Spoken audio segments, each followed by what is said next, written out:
может быть, вообще в другом городе. И каждую субботу, воскресенье мы плакали. Мы хотели пойти к родителям. Этой возможности не было. Инклюзивное образование эту возможность нам дает. И мы пригласили в рамках первой международной конференции по инклюзивному образованию очень многих специалистов. Вот Ирина Германовна Сумарокова, у нас ведущий специалист по Российской Федерации, я скажу, одна из первых, которая занимается именно незрячими ребятишками с младенчества. Можете даже, если я позволю, рассмотрим. Так, Татьяна Прокопьевна здесь. Я здесь, Татьяна Ивановна. Добрый день. Мы вот пришли только с экскурсией. Я могу начать, прошу прощения. Все, сейчас устроится пусть.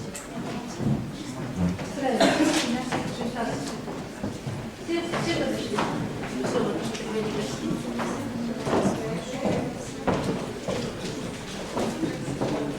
здравствуйте, все, кому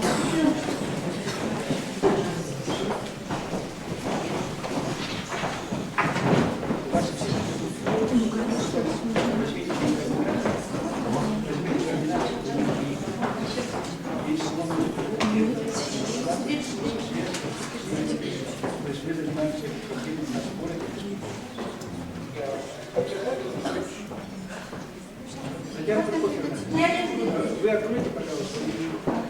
Я думала, вы уже начали. Нет, мы просто здесь ждали вас, поэтому чтобы народ не сидел. Добрый день еще раз, кого я не видела. Очень приятно вас всех здесь видеть. Сегодня у нас, значит, много гостей, да? Это и наши якутские, и плюс приезжие гости, да? Но я не буду всех перечислять, наверное. Программки у всех есть. И сейчас Пантелеимон мастер-класс у нас будет вести сказали, да? Саморокова Ирина Германовна. Мы думали ребяток, но ребяток не надо, да? Да, ребяток не надо. Ага, хорошо. Тогда вот все, Наталья Васильевна, да? Значит, я представлю, Сидоров Пантелеимон Романович, я кандидат педагогических наук, заведующий учебно-научной лабораторией адаптивных компьютерных технологий Северо-Восточного федерального университета. В рамках первой международной конференции, научно-практической конференции по инклюзивному образованию в Республике Саха-Якутия, мы проводим мастер-классы. Вот один из первых мастер-классов мы проводим в дошкольном образовательном учреждении, детский сад «Подснежник».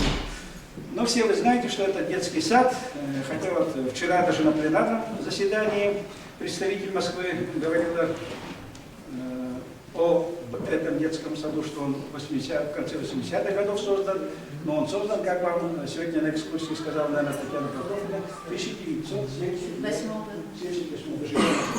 1 июня.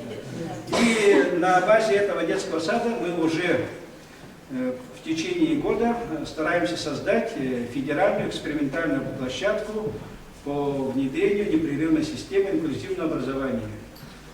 Значит, мы в университете провели педагогический эксперимент и создали в результате этого модель теоретическую педагогического сопровождения учебного процесса людей с особыми, студентов с особыми образовательными потребностями. Но, конечно, основной упор мы делаем на инвалидов по зрению, ибо, как я говорю, это самое, это не только мое высказывание, это и мировой опыт, что это одна из наитяжелейших форм заболевания.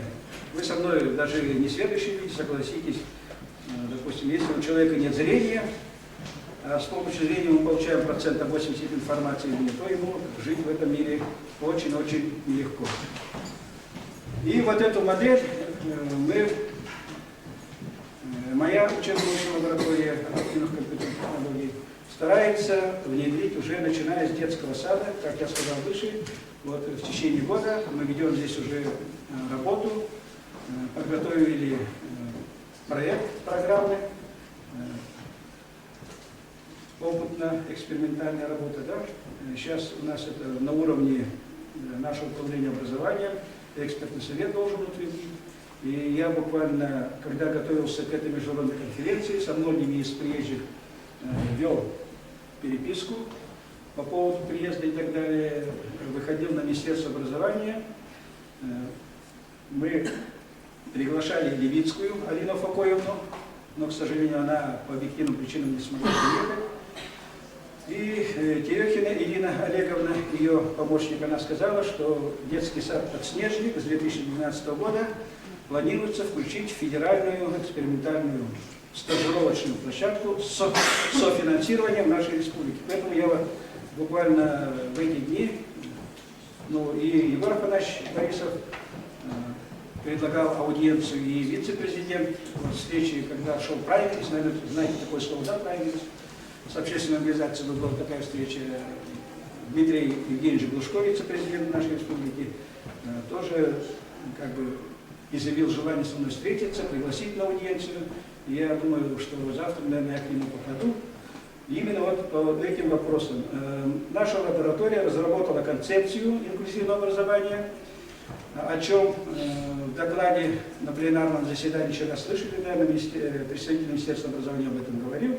Но я много сильно загружать вас не буду. У нас цейтнот, я прямо по регламенту скажу, как вот руководитель секции, в 10:40 мы должны закончить, и мы должны, значит, на кофе-брейк успеть, и в 11 часов у нас должен быть автобус. Кто здесь у нас автобусом команды? Пожалуйста. Я команда. В 11 часов автобус должен быть, там у нас в 11:30 уже второй мастер-класс. Итак, кто желает поехать на второй мастер-класс, я имею в виду приглашенные гости из субъектов Российской Федерации, об этом не сказал. У нас, как говорили, инклюзия от А до Я, от Якутска, от Архангельска до Якутска есть представители, то есть от Владивостока до Калининграда. Вот я говорю это родителям, вот такой ученый потенциал практиков мы старались собрать на эту международную конференцию. И я говорил Татьяне Прокофьевне, но вот надо именно родителей пригласить, потому что это их боль, с этим они не должны жить одни, должно помогать обществу. И я, как вот заведующий лабораторией, как председатель общественной организации инвалидов, Якутской республиканской ассоциации инвалидов, студентов, специалистов, родителям прямо говорю, через Татьяну Прокофьевну, через Наталью Васильевну, можете брать мои координаты, обращаться к нам. Мы ведем ребятишек с детского сада, мы курируем нашу школу слепых, мы курируем остальные школы, где есть инвалиды по зрению, мы ведем студентов. Вчера была у нас встреча, презентация учебно-научной лаборатории адаптивных компьютерных технологий, вы, наверное, по новостям это уже видите. У нас на презентации удостоила чести, мы горды этим, пришла ректор Северо-Восточного федерального университета Евгения Исаевна Михайловна. Слово предоставляю, значит, ведущему мастер-класса, кандидату психологических наук Сумароковой Ирине Германовне. Ну, у нее очень много титулов, но... Не надо мои титулы. Здравствуйте. Очень рада вас видеть. Тут и с нашей конференции люди, да, которых я уже знаю, и работники детского сада, и родители. Ну, немножечко скажу о том, откуда я приехала. Я приехала из города Нижнего Новгорода. Я работаю руководителем Центра помощи незрячим детям. Наш центр уже работает 10 лет. В этом году, в октябре, мы будем отмечать свое десятилетие. И начинали мы именно как центр, который оказывает помощь незрячим детям дошкольного возраста. Вот с этого мы начинали. Но потом мы поняли, что начинать надо гораздо раньше. Потому что тем раньше начинаешь работать с ребенком, у которого есть какие-то нарушения, тем он успешнее развивается. И потом мы вышли на то, что мы начали работать с детьми с момента обнаружения дефекта. То есть сейчас к нам обращаются родители, имея уже 3-месячных детей, там 4-месячных, то есть тогда, когда они узнали, что ребенок имеет какие-то нарушения зрения, они уже к нам приходят, еще даже до того, как у них оформлена, допустим, инвалидность по зрению. Вот. И в основном, сразу хочу сказать, что у нас направление реабилитации не медицинское, медицинскую реабилитацию ребенок получает в поликлинике или в стационаре, в офтальмологическом, а мы занимаемся именно психолого-педагогической реабилитацией. Но очень часто мы выступаем в качестве посредников между родителями и офтальмологами, потому что иногда родители не могут понять, что им говорит офтальмолог, в чем заключается диагноз, что у ребенка в глазу именно не так, да, почему ребенок имеет плохое зрение. и какие перспективы у ребенка, да, вот будет у него зрение развиваться или будет зрение ухудшаться, как это зрение можно развивать именно с точки зрения педагогической, не как его можно лечить, да, это рассказывает врач, а мы рассказываем, как можно развивать это зрение. И, кроме того, мы выступаем в качестве посредников, когда родители общаются с органами социальной защиты, с органами федерального страхования. То есть мы говорим о тех правах, о тех немногих льготах, которые имеют эти родители. То есть какие технические средства можно получить на ребенка, да, где они могут найти те или иные реабилитационные услуги. То есть вот мы об этом обо всем рассказываем родителям. Ну и, наверное, первое, с чего, самый такой главный аспект, чему мы уделяем внимание в работе с родителями, это то, что родители должны знать перспективы слабовидящего или незрячего ребенка. И для этого мы проводим встречи со взрослыми людьми, приглашаем взрослых людей, слабовидящих и незрячих, людей успешных, которые имеют разные профессии. У нас в городе много незрячих, много слабовидящих, которые работают юристами, музыкантами, различными музыкантами, начиная с того, что они, допустим, работают учителями по пению в школе, работают преподавателями в музыкальных школах, работают в качестве музыкантов-исполнителей в кафе и в ресторанах, работают в качестве, допустим, каких-то специалистов по звукозаписи и записывают рекламные ролики. И родители, они, очень им интересно, где может работать слабовидящий или незрячий ребенок. Я думаю, что вам тоже это родителям интересно. То есть, что будет в будущем делать ваш ребенок, потому что родители всегда переживают, как ребенок будет жить, когда он будет взрослый, да, насколько он сможет заработать себе кусок хлеба, обеспечить свою семью, вести независимую жизнь, вести там какое-то хозяйство свое. То есть родители очень за это переживают. И мы устраиваем вот такие, мы называем встречи в гостиной, и приглашаем разных взрослых людей, которые имеют детей, имеют семью, они приходят иногда со своими детьми, со своим там мужем или женой, вот, и рассказывают родителям, как складывается их жизнь, и рассказывают о том, на что надо обращать внимание, воспитывая ребенка с нарушением зрения. И вот такие встречи, они помогают родителям увидеть перспективы, да, понять, что в принципе, не человек с плохим зрением, он тоже может быть счастливым. И это не синоним, что человек там незрячий или слабовидящий и несчастный. Это совсем разные вещи. Потому что можно быть незрячим, но иметь хорошую семью, да, иметь любимого там мужа или жену, любимых детей, иметь хорошую работу, иметь хороший заработок, хороший достаток и, в принципе, быть успешным человеком. И мы всегда родителям говорим о том, что надо начинать с того, что в детстве ребенку давать максимально быть самостоятельным. Именно в том, что он может. Не секрет, что когда ребенок плохо видит, родители стараются его опекать, правильно? Родители думают, что вот раз он не видит, он, наверное, не может сам одеться, он не может сам пуговицы застегнуть, ему трудно шнурки завязывать. Это ж вообще вот, если я закрою глаза, я же никогда не смогу шнурки завязать, да, как родители думают.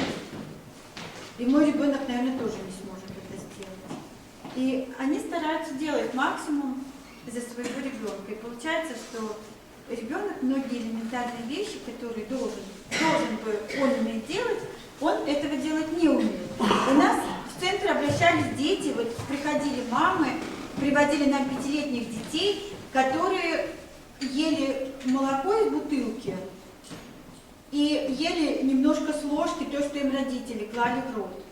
И родители считали, ну как же он не видит, он же не сможет ложку до рта донести. Я родителям всегда говорила, я говорю, вот вы сами кушаете, вы что, ставите зеркало перед собой и смотрите, где ваш рот. Вы что же несете ложку в рот, но вы фактически смотрите только на ложку, на свой рот вы уже не смотрите, да, куда вы эту ложку несете. Но почему-то родители вот им кажется, что многие вещи невозможны, когда человек не видит. И они пробуют закрывать глаза, и действительно у них не получается делать многие вещи, потому что они не привыкли этого делать, да, потому что они всегда видели. А ребенок, он уже изначально живет с плохим зрением, и поэтому ему многие вещи делать легко без зрения. Просто ему надо показать, как это делается, и он все это будет делать сам. И мне кажется, что главный ориентир родителей – это то, что ребенок должен как можно меньше отличаться от обычных детей. Конечно, он отличается, да, ребенок, он что-то делает медленнее, Телефон выключи. что-то ему делать труднее, какие-то вещи ему вообще недоступны. Но вот то, что касается обычной жизни каждодневной, в принципе, надо ориентироваться на то, чтобы ребенок мог делать то, что делают обычные дети. И с чего мы начинаем, да, вот работая с ребенком, это с навыков самообслуживания. Потому что если ребенок потом пойдет, допустим, учиться в интернат или в инклюзивную школу, все равно, приходя в школу, первоклассник, он уже должен быть самостоятельным, да, он должен сам одеться, сам собраться, сам сходить в туалет, сам там все себе завязать, застегнуть, и не будет никакой няни, которая все ему это будет делать. И поэтому мы родителей настраиваем, что ваш ребенок до школы, он должен будет все уметь делать сам. Кушать, пить, собраться на улицу, погулять, там, сложить уроки, сложить свои вещи, содержать в порядке свои вещи, свое рабочее место. Вот, мы об этом рассказываем и показываем, и учим родителей, как надо ребенка учить, а как надо ему показывать то или иное действие. И, в принципе, если родители бывают настойчивы, конечно, с первого раза не получится. Но это каждодневный труд, это кропотливый труд, да, это трудно. Но если ребенка учить изо дня в день, он, в принципе, может делать абсолютно все. И ребенок со слабым зрением, и ребенок вообще без зрения. И просто важно быть настойчивым и важно быть упорным. И еще хочу сказать, что, наверное, родители должны помнить о том, что для ребенка с плохим зрением очень важно получить хорошее образование. Потому что сейчас у нас время такое, как, в общем-то, надо выдерживать конкуренцию на рынке труда. И я всегда говорю родителям, что, допустим, посредственный какой-то специалист с дополнительными проблемами, с дополнительными ограничениями, на самом деле его никто не ждет с распростертыми объятиями. И, в принципе, надо уметь делать какое-то дело действительно хорошо, чтобы тебя взяли на работу, чтобы ты мог конкурировать с обычными людьми. И для этого, конечно, надо хорошее образование.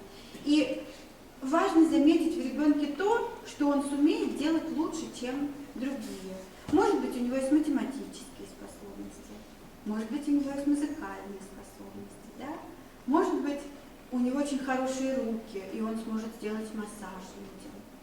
Потому что есть такие работы, есть такой труд, где незрячий человек и слабовидящий человек может быть конкурентоспособным, может быть успешным.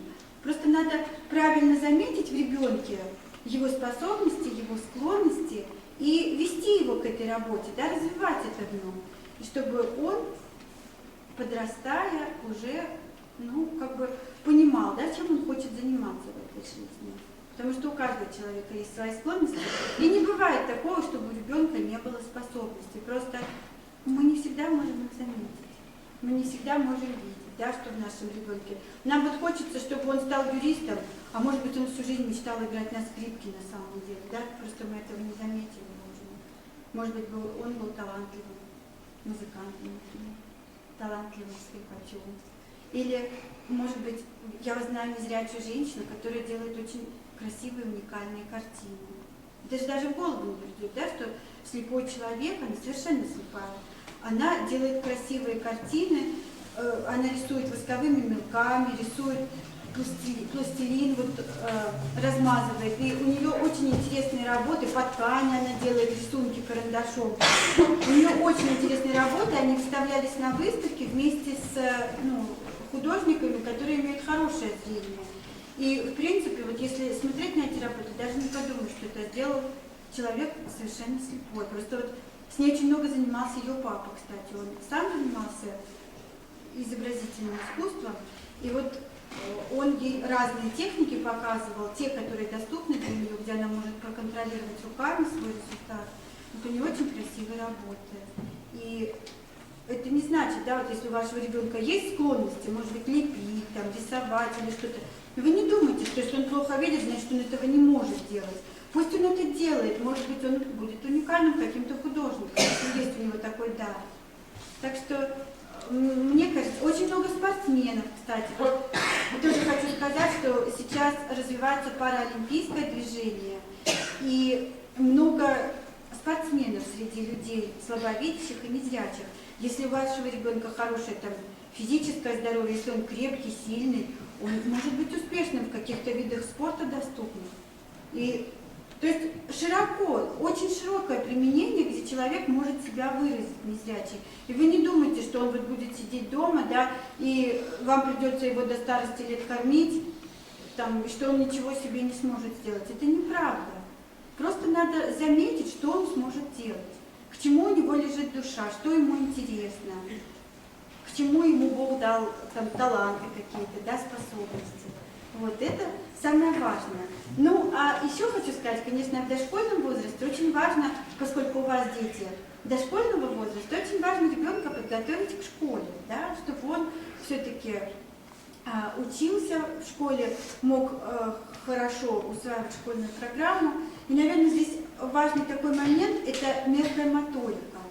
Она очень важна для детей с плохим зрением. Я видела, у вас в садике уделяют этому большое внимание, делают много всяких поделок. Это тоже для развития мелкой моторики хорошо и для незрячего ребенка, и для слабовидящего ребенка. Потому что все равно мелкая моторика, она страдает, когда ребенок не видит. И важно вот обводить разные там контуры. Вы, наверное, этим тоже здесь в садике занимаетесь, да, вот именно для координации рука-глаз. То есть ребенок, когда он плохо видит, он не может не всегда может хорошо проконтролировать действия своих рук. И поэтому у таких детей бывает, когда они раскрашивают, например, если они даже видят немного, они там заходят за контур, они неровно, у них ложатся штрихи. И это часто бывает не от того, что ребенок не видит там этого контура, а просто у него не скоординировано действие руки и контроль глаза. И вот, наверное, вот этому надо уделять больше внимания, больше обводить, больше работать с контуром, больше рисовать, больше штриховать. Вот именно эти занятия, они дают хороший результат. И я, наверное, не буду вам уже много всего говорить, просто хочу, у меня есть материал, я с собой привезла, занятия именно с незрячей, там девочка будет в кадре, но у кого дети слабовидящие, да, вы посмотрите, что если незрячие дети так делают, да, то слабовидящему ребенку это будет тем более легче сделать. Хочу вам показать занятия по мелкой моторике. И еще хочу сказать, что у нас тоже в Нижнем Новгороде есть такая проблема, когда незрячие дети не ходят в детские сады. Почему-то трудно очень устроить ребенка незрячего, медико-психолого-педагогическая комиссия, она не всегда позволяет ребенку идти в детский сад. Но мы ведем такую работу, мы работаем с детскими садами, и у нас есть несколько случаев, когда тотально слепые дети, которые вообще даже не видят света, ходят в детский сад, но в плане в порядке исключения. И вот я вам покажу на видео, будет такая девочка, которая тоже ходила в детский сад, я потом вам прокомментирую. Сразу будет заметно, какой ребенок ходил в детский сад, какой не ходил. Вот вы сейчас сразу увидите на видео, а потом вас спрошу, вы мне скажете. Давайте посмотрим видео, да, и потом я прокомментирую, потому что времени немного. Нам поставьте, пожалуйста, уже, да,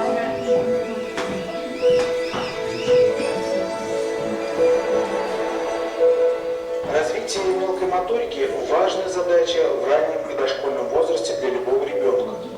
Потому что именно в ручной умелости берут свое начало человеческий интеллект и связанная речь. Для ребенка с нарушенным зрением это особенно актуально, потому что руки должны во многих вещах заменить ему отсутствующее зрение. 4 года. Она знает много песен и стихов, но ее ручки пока не всегда могут выполнять задания быстро и Ты меня точно. потом научишь. Я так Так, давай так с тобой делать. Смотри. Здоровались мы с тобой? Здоровались? А у тебя пальчики умеют здороваться? Да. Так, пальчики вместе сложи, смотри, ладошки распрямили, пальчики вот так создавай. И вот теперь смотри, как пальчики здороваются. Вот вместе у тебя. Вот эти пальчики говорят друг другу. Здравствуй, пальчик. Можешь так самое? Привет. Да. Теперь вот эти вот пальчики здороваются. Говорят, здравствуй, пальчик. Смотри, давай. Привет. Привет. Да. А ножку опусти. А следующие пальчики друг дружке здороваются. Вот. Привет. Вот так вот друг по дружке стучат. Говорят, здравствуй, пальчик. Да. А следующие пальчики, вот эти вот пальчики, как здороваются у тебя? Привет. Ну, постучи пальчиком по пальчику. Да, молодец. А вот эти пальчики теперь мизинчики, как у нас с тобой поздороваются? А? Привет. Привет. Поздоровались? А сама сможешь так сделать? Так, ладошку свою приклеили. И пальчики вот эти здороваются у нас с тобой. Привет. Молодец. Вот эти пальчики здороваются. Привет. Да. А вот эти пальчики теперь здороваются? Привет. Ага. Вот эти пальчики здороваются. Привет. Молодец. И мизинчики здороваются. Привет. Привет. Ножку опускай. Там тебе удобно дадут? Да? Да. Теперь давай с тобой эти дощечки смотреть. Ты с такими умеешь заниматься? Видел когда-нибудь таких? Дай положим на стол. На стол положим. Сейчас я тебе покажу. Значит, смотри, ручки смотри. Это вот шершавая дощечка. Нет, надо использовать. Шершавая дощечка, да? А, конечно. А это какая гладкая дощечка, да? Где шершавая, покажи? А где гладкая, покажи? Молодец. А вот теперь возьмем с тобой полоску, отложим в сторонку. Давай другую возьмем, положим. Вторую. А тут она, смотри, какая. Полосочки тоненькие у нее. Это вот какая, гладкая, шершавая? Говорит, гладкая дощечка. А это какая? Шершавая. Пальчики чувствуют? Это какая на дощечка с тобой? Гладкая. А это шершавая полосочка. А Девушка тут совсем не какая? зрячая. Гладенькая полосочка. А тут какая? Шершавая. А гладенькую мне покажи полосочку. Пальчиком. Вот она гладенькая. Вот она гладенькая. Вот она гладенькая, гладкая. А шершавая где? Вот она. А вот смотри, кто спрошу, подожди секунду. Вот здесь вот. Ручку потрогай. Покажи мне, где шершавая. Покажи, где. Вот она, правильно, шершавая. А где гладкая? А где гладкая? Вот она, молодец. Ну а теперь давай с твоими солдатами играть. Давай сейчас уберем. Надо? Давай, солдаты, рассказывай. Кто здесь у тебя? Берем. Да, кто это? Ставь на стол. Да, дальше что у тебя идет? Покойник. Да, ставь на стол. Молодец. А не бороться. Кто это? Покойник. Да. Это я папа так научила. Майор. Ух ты, еще все знают. Как надо поставить правильно? Поставить правильно. Так, еще кто есть? Пропустил одного. Наверное, да. Кого пропустил? Да, давай. Капитан, видите, все по порядку, все звания. Ставь его на стол. Молодец. Так, еще кто? Следующий, кто у нас с тобой? Лейтенант. Ставь, молодец. Так. Старшина. Ага. Ставь на столик. Молодец. Да. Так. Это. Угу. Солдат пошли. Сержант. Сержант. Сержант. Еще кто? И последний. Ищи. Молодец. Кто это? Это солдат. Просто солдат. А вот теперь давай на место. Да. Давай. Пальчик, смотри. Это солдат.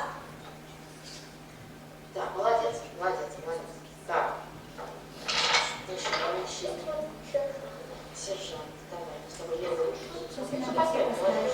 Здесь согласованная работа двух рук, да, отрабатывается. Двух у нее пока Правильно получается. поставил? Правильно поставил? Левую ручку. Тимон, неудобно, ты ставишь? Да. Давай, давай. Так, сядешь, давай. Один. Да. Левой ручкой в отверстие найдем, смотри, вот левой ручкой. Правильно поставил? Покажи нашу. Да. Давай следующий. Позвал. Психолог Татьяна Прокофьевна, директор. Родители, обращайтесь к ним, через них вы ходите, берете наши координаты, мы работаем в университете, информации мы очень много даем, будет республиканский форум, там будет выставка на республиканском форуме, в рамках нашей конференции тоже прошла выставка. Вот вы посмотрите, как незрячий работает на компьютере. Вы, наверное, вчера видели, мой коллега незрячий демонстрировал работу на персональном компьютере. Я хотел бы Сейчас сказать... очень много говорящей техники разные, говорящие телефоны, определители купюр, определители цвета. То есть вы не думаете, говорящие весы, там говорящие какие-то меры, там рулетки и все прочее. Сейчас много всего. И, в принципе, можно быт устроить достаточно комфортно. Конечно. Вот в Америке, например, у нас есть говорящая книга, а в Америке говорящими книгами пользуются домохозяйки. Она включила книжку, И книжка чистит ее картошку, читает, да? и моет посуду. Или Вот. гладить белье, да, вроде такое вот занятие нудное. Сейчас это у нас тоже стало модно в Якутске. У нас есть библиотека, где имеются вот эти аудиозаписи. Тоже приходят люди, зрячие берут эту книжку и слушают. И она и на MP3 формате есть. А у нас в городе очень много пробок, и у нас часто в пробках, вот, в транспорте молодежь уже не музыку слушает, а книжки. И прямо слышно, ага, там у него книжка в ушах. Там. Да, и я хотел бы обратить внимание, вот Ирина Германовна говорила, да, вот о воспитании людей, личностей. Вот наши коллеги от Владивостока до Калининграда, я сказал, да, вот сидят успешные, незрячие ученые перед вами. А можно познакомиться с ними, вот хотя бы представиться. Ну давайте. Так, пожалуйста, Похлопаем. слева начинайте. Владимир Вячеславович, Да, вот. по полминуты, товарищ, у нас уже время. Вы меня еще дал, да я могу встать. Ну, представьте. Видите, какой красавец, да? Зовут меня Владимир Вячеславович Соколов. Я из Москвы руковожу лабораторией, аналогичной той, которой руководит Пантелеймон Романович, только по Московскому городскому психолого-педагогическому университете. Кстати, у нас на факультете до четверти всех студентов это студенты-инвалиды разных категорий, в том числе есть и слабовидящие, и незрячие. Учатся, ну вот то самое инклюзивное образование вместе с здоровыми студентами. Ну вот, я не знаю, если какие-то конкретные вопросы есть, я не знаю.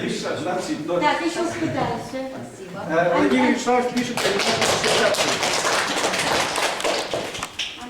Андрей Леонидович. Андрей, нет, идет Александр Дмитриевич Грицай. Александр Дмитриевич. Зовут меня Александр Дмитриевич Грицай, я из города Владивостока, работаю в Приморской краевой библиотеке для слепых по адаптивным компьютерным технологиям, обучаю детей всех категорий инвалидов, тотально слепых в основном, но возраст, ну, вот, начиная с 5 и кончая вот абсолютно великовозрастными людьми. То есть у меня самый старший ученик 77 лет, самый младший ученик 5 лет. Большое спасибо. Андрей Леонидович, Калининград. Калининград, Хохлов Андрей Леонидович. Университет. Руковожу лабораторией аналогичной Пантелеймона Романовича. Балтийский государственный университет. Занимаемся всем тем же самым.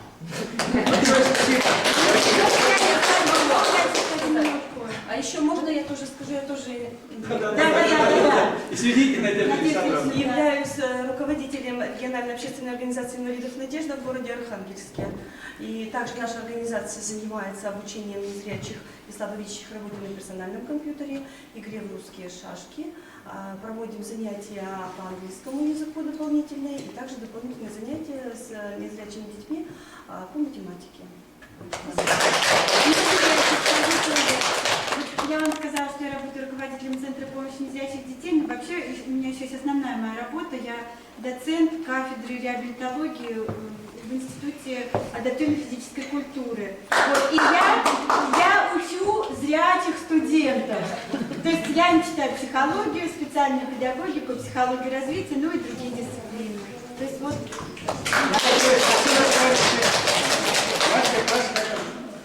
Спасибо. У нас второй мастер-класс, извините.